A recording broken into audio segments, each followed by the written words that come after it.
The moment my daughter-in-law leaned across the hospital waiting room and said, "You should really think about what happens to the house when you're gone," I knew something had already been decided without me. My husband, Stewart, had been dead for 11 days. I remember sitting there in that plastic chair with a coffee I had not asked for, going cold in my hands, watching her scroll through her phone with one thumb while my son sat beside her staring at the floor. The fluorescent light buzzed overhead the way it always does in those places, the kind of sound that fills your ears when everything else is too quiet. Outside the window, the November sky over Halifax sat heavy and white, the way it does before a serious snow. I had been coming to that hospital for 3 weeks, while my husband's heart decided whether it wanted to keep working. It had decided no on a Tuesday. And now, 11 days later, I was still in a plastic chair in a different waiting room filling out estate paperwork, and my daughter-in-law was already talking about the house. I said nothing. I have learned in 64 years that sometimes silence is the only dignified response to a question that should never have been asked.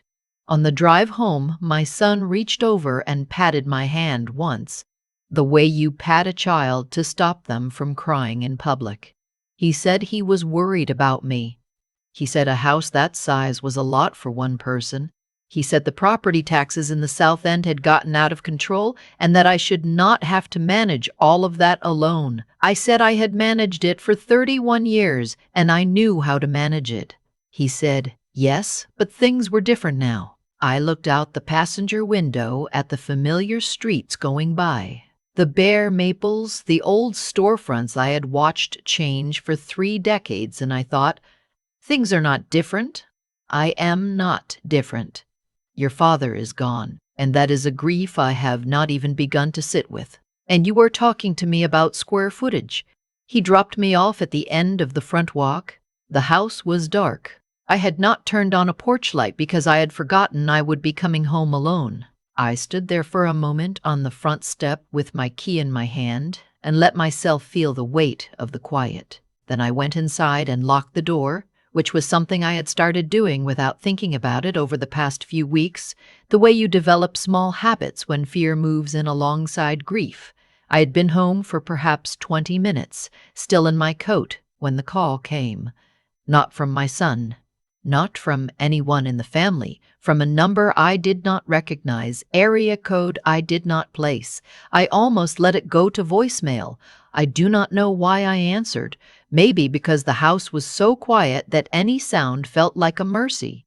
The voice on the other end was a woman's. She spoke carefully, as though she had rehearsed what she wanted to say and was trying not to lose the thread of it. She said my name. My full name. Miriam Calloway Fitch, she said, not just Miriam.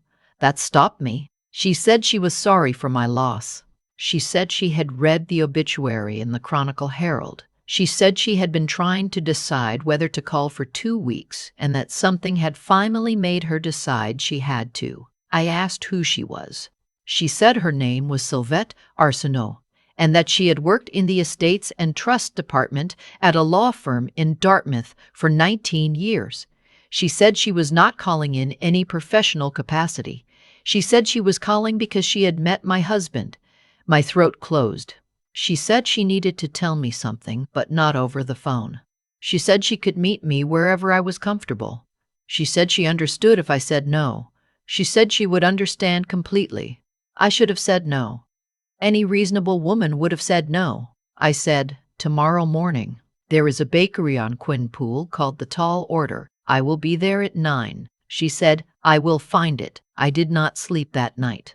I lay in the bed on my side of it and stared at the ceiling and thought about all the things a woman might mean when she says she met your husband and needs to tell you something. I let my imagination run through them all and exhaust itself, and then I made myself remember 31 years of ordinary days, the evidence of a man I had actually known. And I decided I would hear what she had to say before I decided what it meant. The bakery was quiet when I arrived. I got there 10 minutes early, which is my habit, and I sat at the table in the far corner where I could see the door. I ordered tea. I watched people come and go in their winter coats, shaking the wet off their umbrellas, the way Haligonians do in November, like it is simply something to be managed rather than resented. She came in at 9:05. I recognized her immediately, though I had never seen her. She had the look of a woman who has been carrying something heavy for longer than she should have had to. She was perhaps 45, with dark hair going silver at the temples, and she sat down across from me without taking off her coat. She put a folder on the table between us. She said, "I do not want to upset you. That is the last thing I want. But I believe you need to know what is in this." I looked at the folder. I did not touch it yet. She said, "Your husband came to see me 18 months ago. Not at the firm. He called me at home through a mutual acquaintance. He needed advice that he did not want going through official channels. He needed to know how to protect something without leaving a trail that the wrong person could follow." I said, "What kind of something?" She said, "His property, your property, and the money he had been setting aside that no one else knew about." My hands were very still on the table. I am a woman who taught school for 27 years, and I know how to hold myself together when I need to. I said, "My son knew about the property arrangements. He has power of attorney." She said, "Yes. That is the problem." She pushed the folder toward me. Inside were documents I did not recognize. Bank records with my husband's name on accounts I had never seen. Not large amounts, but steady withdrawals, going back almost 2 years, always under $10,000, always in cash, always on different days of the week. Stewart was an engineer. He believed in statements and paper trails and keeping records of every receipt. The man saved his parking stubs. If he was moving money in cash, it was because he did not want something recorded. There was also a letter in a sealed envelope with my name written on the front in my husband's handwriting. She said, "He gave that to me 14 months ago and told me to give it to you if anything happened to him. He said he hoped he would be able to give it to you himself one day when it was safe to explain." She paused.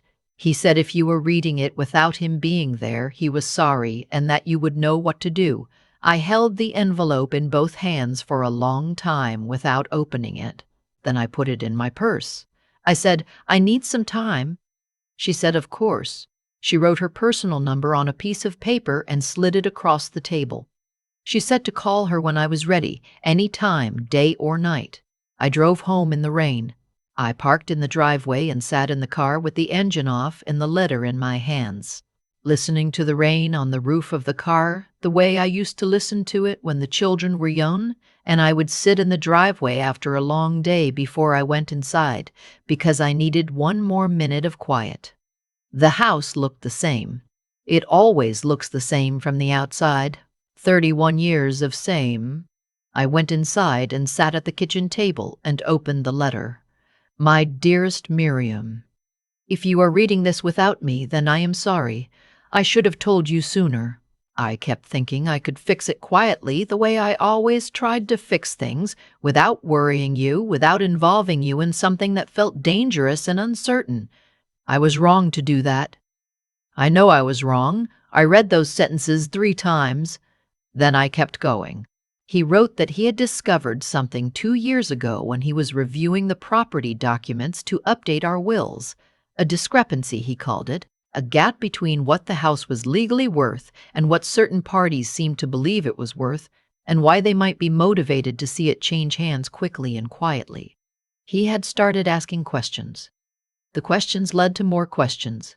He had eventually understood that our son and our daughter-in-law had been in communication with a property investment company, a private equity firm based in Toronto, for almost a year. That they had already had preliminary conversations about what the property could be listed for once it was no longer a primary residence. He wrote, "They are not waiting for me to die.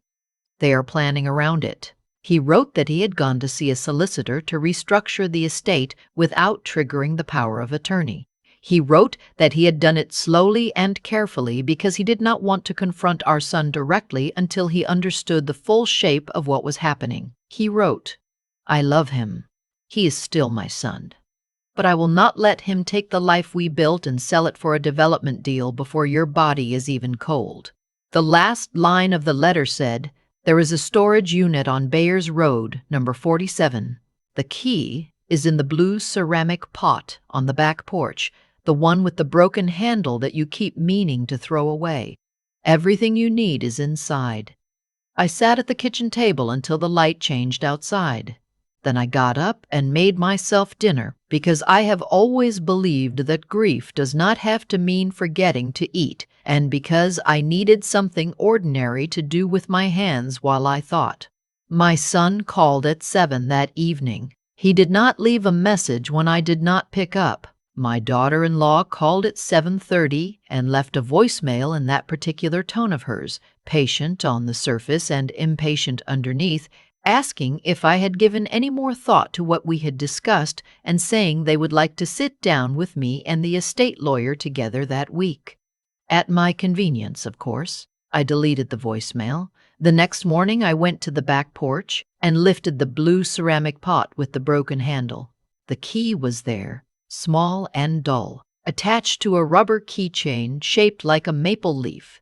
The kind of thing you buy at a gas station without thinking about it. The storage facility on Bayers Road was one of those low gray buildings with roll-up doors and a keypad entry that you see all over the city and never pay any attention to. Unit 47 was near the back. The roll-up door stuck when I pulled it, the way those things always do in the cold. And then it gave all at once, and I stumbled backward one step. Inside was a folding chair, a plastic storage bin, and a filing box with a lid taped shut.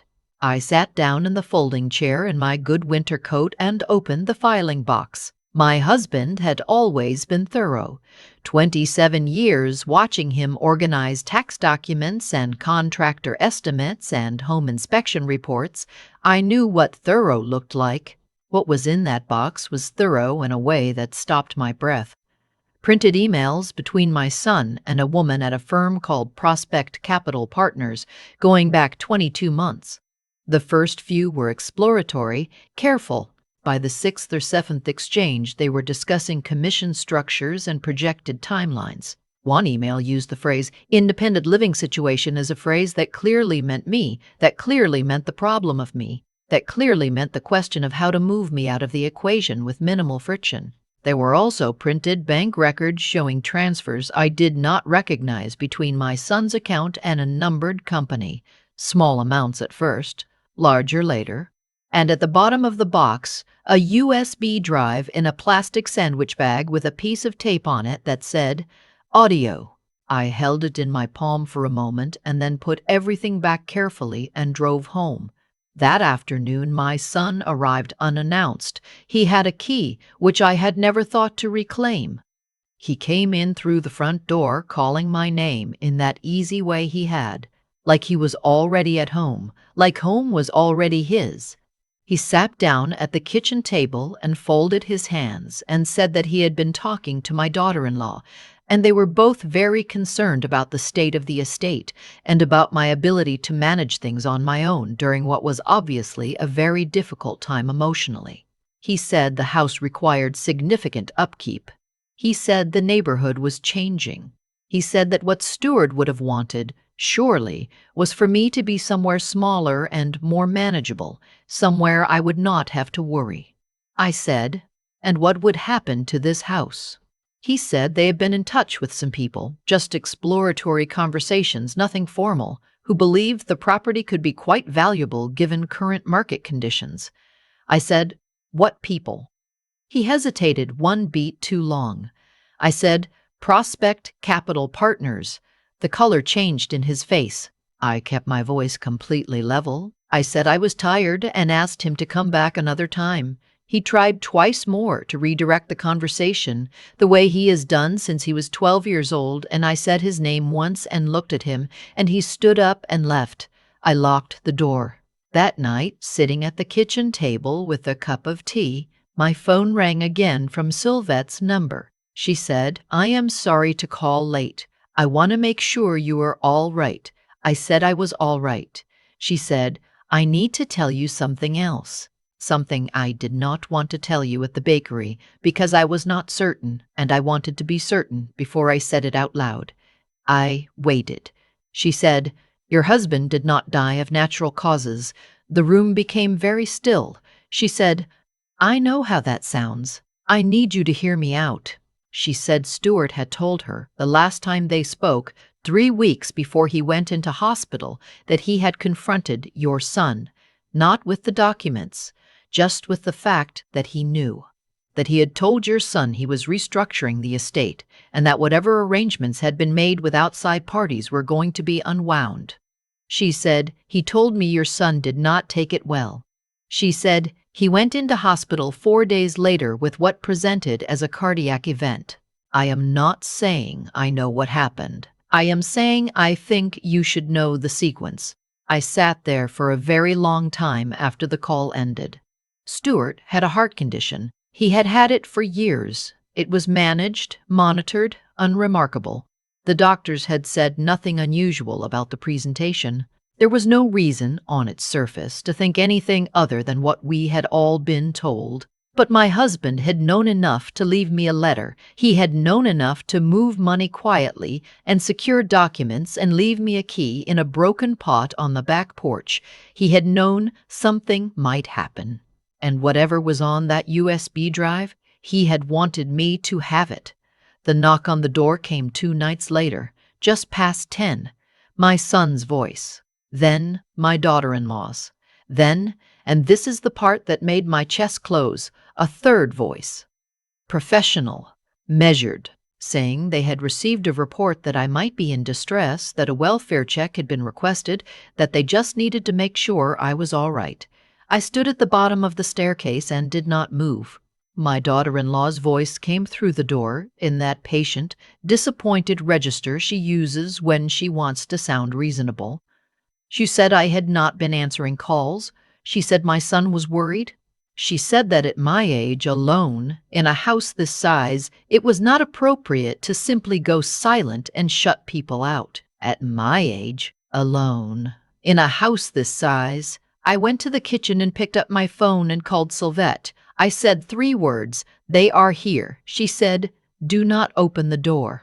Stay on the line. I am calling someone right now." I stood at the kitchen window looking out at the back garden, the bare November branches, the storage keys still in my coat pocket, and I listened to the knocking and my son's voice rising and my daughter-in-law saying words like confused and isolated and incapable and welfare concern. And I thought about my husband preparing for this moment from a hospital bed, from a folding chair in a storage unit, from whatever quiet, scared corner of his mind had understood what was coming. He had trusted me to finish it. That is what his letter said. You were always stronger than you believed. 20 minutes later, 2 vehicles I did not recognize pulled up in front of the house. Sylvette came with them, her coat on over what appeared to be pajamas. She was with an officer from the RCMP and a woman she introduced as an estate's lawyer named Constance Fairweather, who had, in the previous 18 hours, filed documents that made any unilateral decision about the property legally impossible without my explicit written consent. The original power of attorney, it turned out, had been signed under circumstances that my husband's new solicitor believed were challengeable. Stewart had documented those circumstances, too. He had documented almost everything. My son stood on my front step in the cold and watched Sylvette hand a folder to the officer. My daughter-in-law made 1 phone call and then went very quiet. I opened my front door. I said, "You can come in, or you can wait on the step. But this house is mine, and that is not going to change tonight." The next hours were not quiet or simple, or the kind of thing I would want to describe in detail. There were questions, statements, documents reviewed, phone calls made to numbers I did not know. The USB drive was handed over by Sylvette, who had made copies, she said, because my husband had sent her a copy as well, 3 weeks before he went into the hospital. The audio on the drive was a recording, my husband's voice, careful and deliberate, documenting a conversation. dates, names, amounts, a description of a meeting with my son and my daughter-in-law at a coffee shop in Lower Sackville, where they had, in my husband's words, made very clear that the expected outcome was the property in my name alone within 12 to 18 months, and that they had made commitments to outside parties on that basis. My son, sitting in my kitchen under a ceiling light he had grown up under, heard his own voice played back to him on a device no larger than my thumb. He looked at me only once, quickly, and then looked away. I did not feel the satisfaction I thought I might feel. I felt something closer to sorrow. The particular weight of watching a child you raised make choices you cannot understand and cannot take back for him. My daughter-in-law said nothing for a long time. When she finally spoke, it was to ask for a glass of water, and the ordinariness of it was almost worse than anything else she could have said. The winter was long after that, not in the way that Nova Scotia winters are always long, though they are, but in the way that any season is long when you are moving through a grief that has been complicated by betrayal on top of grief. I had lost my husband, and in the same season, I had lost the version of my son I had believed in, and that was its own kind of loss, different and quieter and harder to name. The estate was restructured with Constance Fairweather's help. The property remained in my name. A trust was established using the funds my husband had set aside, enough to cover taxes and upkeep for a decade without touching my pension or my savings, enough to mean that no conversation about financial pressure could ever be used to pry the house out from under me again. Stewart had thought of that. He had sat in a storage unit on Bayers Road and thought through every angle, the way he had always thought through every problem, methodically, quietly, without asking for credit. The question about what had happened to Stewart's health, about the sequence Sylvette had described, was looked into. I will not say more than that, except that the findings did not change the outcome of his death, and that I chose to accept that, in the end, because the alternative was spending whatever years I had left on something I could not undo, and Stewart would not have wanted that for me. My son was not charged with anything in the end. The recordings established intent and collusion regarding the property and the financial arrangements, which had consequences of their own. He lost his position at his firm when the details came out through the estate proceedings. My daughter-in-law, I understand, left Halifax not long after. I have not spoken to my son in 8 months. He sent a card in February, one of those plain white ones with nothing printed on it, and wrote 3 sentences. The handwriting looked like his when he was much younger, uncertain and small. I keep the card in the drawer of the bedside table on my husband's side, not because I have forgiven him, but because I am not yet sure what forgiveness looks like from where I am standing, and I want to keep the question open rather than answer it too soon. Sylvette and I have coffee sometimes at the Tall Order on Quinpool. She always gets the almond croissant. She has become, in the way that unexpected people sometimes do, a kind of friend, the kind you do not expect to make at 64, the kind that arrives because someone trusted them with something important. I still walk the same neighborhood I have walked for 31 years.